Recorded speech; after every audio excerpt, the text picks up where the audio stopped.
a search for an open position. The applications start rolling in, and the qualified candidates are identified. Now, the choosing begins. Person A, Ivy League, 4.0, flawless resume, great recommendations, all the right stuff. Person B, state school, fair amount of job hopping, and odd jobs like cashier and singing waitress. But remember, both are qualified. So I ask you, who are you going to pick? My colleagues and I created very official terms to describe two distinct categories of candidates.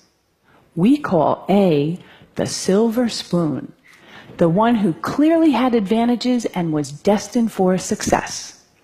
And we call B the scrapper, the one who had to fight against tremendous odds to get to the same point. You just heard a human resources director refer to people as silver spoons and scrappers, which is not exactly politically correct and sounds a bit judgmental. But before my human resources certification gets revoked, let me explain. A resume tells a story, and over the years, I've learned something about people whose experiences read like a patchwork quilt that makes me stop and fully consider them before tossing their resumes away.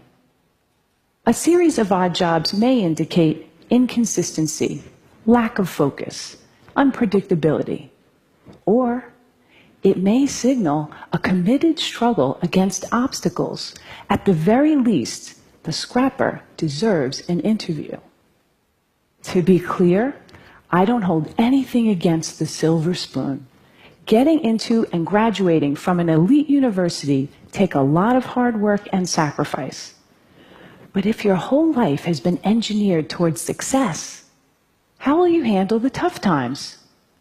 One person I hired felt that because he attended an elite university, there were certain assignments that were beneath him, like temporarily doing manual labor to better understand an operation.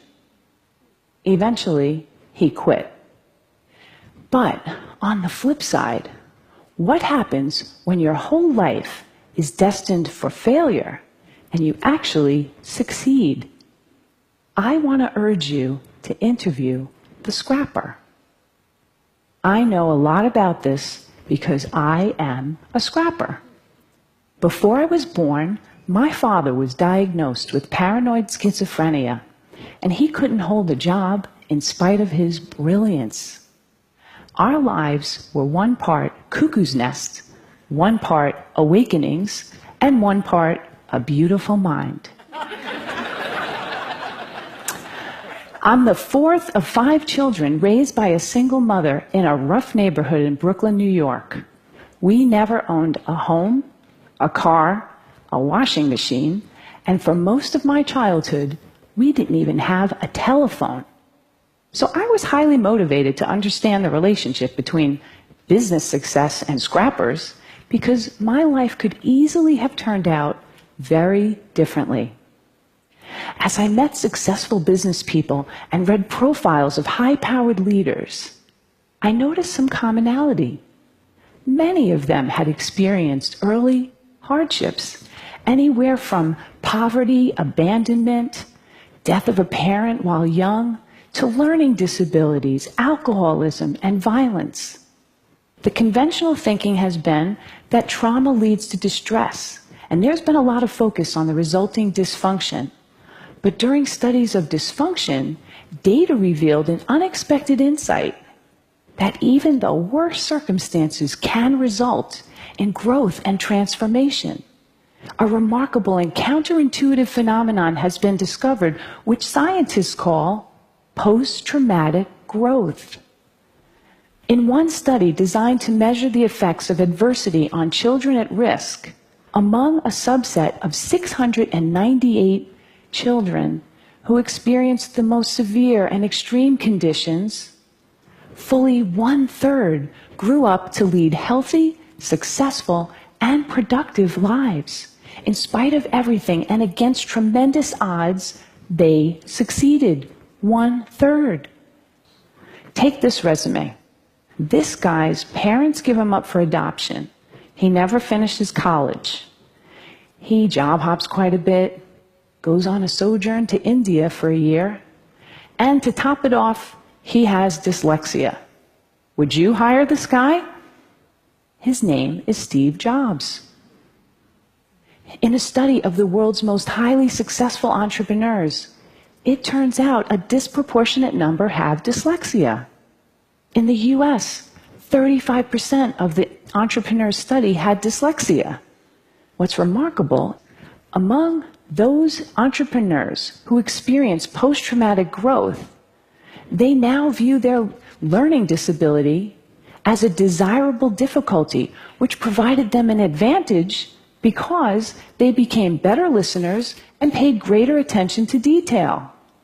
They don't think they are who they are in spite of adversity. They know they are who they are because of adversity. They embrace their trauma and hardships as key elements of who they've become and know that without those experiences, they might not have developed the muscle and grit required to become successful. One of my colleagues had his life completely upended as a result of the Chinese Cultural Revolution in 1966. At age 13, his parents were relocated to the countryside. The schools were closed, and he was left alone in Beijing to fend for himself until 16, when he got a job in a clothing factory.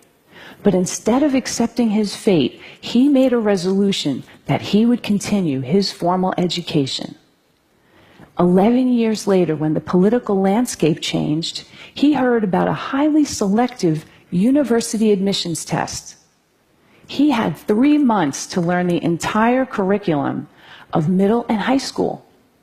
So, every day, he came home from the factory, took a nap, studied until 4 a.m., went back to work, and repeated this cycle every day for 3 months.